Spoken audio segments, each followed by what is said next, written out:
Hello everyone, আজকে কালো রঙের কাপড়ের উপরে একটা হ্যান্ড পেইন্টিংয়ের ভিডিও নিয়ে আসলাম। কালো কিংবা অন্যান্য যেই ডার্ক কালারগুলো আছে এগুলোতে পেইন্টিং করা একটু কষ্টকর, কারণ কাপড়ে রং ফুটিয়ে তোলায় খুব চ্যালেঞ্জিং বিষয় হয়ে যায়। তো অনেকেই আছে তারা ডাবল কোটিং করে হোয়াইট দিয়ে বা হোয়াইট পেস্ট দিয়ে। আমি কিন্তু এখানে হোয়াইট পেস্ট আগে ইউজ করছি না।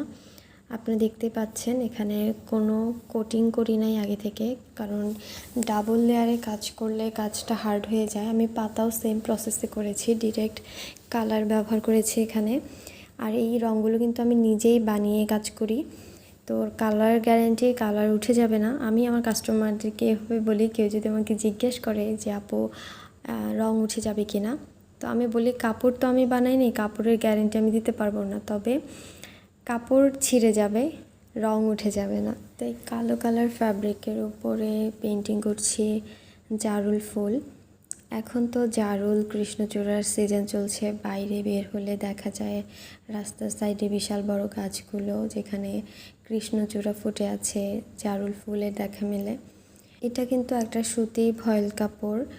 অনেকের কাছে মনে হয় সুতি কাপড়ে কাজ অনেক বেশি হার্ড হয়ে যায়, কিন্তু তার উপরে কালোতে তো আরও বেশি হার্ড হয়ে যাওয়ার কথা। বা অনেকে আমাকে বলে যে তারা কাজ করলে স্টিকারের মতো লাগে, অনেক বেশি হার্ড হয়ে যায়। কিন্তু আমার এই ফ্যাব্রিক পেইন্টিং মানে কালোতেও হাতে ওইভাবে লাগবে না, মানে আপনি খুব একটা বুঝতে পারবেন না এটা পেইন্টিং করা কিনা। আর ব্ল্যাক কালার যদিও এখানে আমি যতটা সম্ভব হোয়াইট কালার কম ইউজ করার ট্রাই করেছি, পাতাতেও প্লাস ফুলেও। তো আর একবারই কালার করেছি, এখানে ডাবল করে কোনো কালার করা হয়নি। মানে যখনই ডাবল কোটিং করা হয় তখনই দেখা যায় হার্ড হয়ে যায়।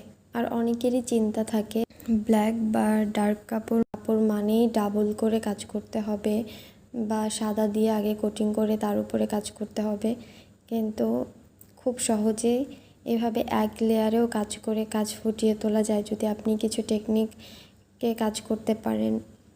তো এই ছিল আজকের আমার এই জারুল ফুলের পেইন্টিংটা। এটা একটা কামিজের উপরে করা হয়েছে, সাথে তো ওড়না থাকবেই। ওড়নার কাজটা এখনও শুরু করা হয়নি, ইনশাআল্লাহ খুব তাড়াতাড়ি পুরো সেটটা নিয়ে ভিডিও বা ছবি দিব ইনশাআল্লাহ।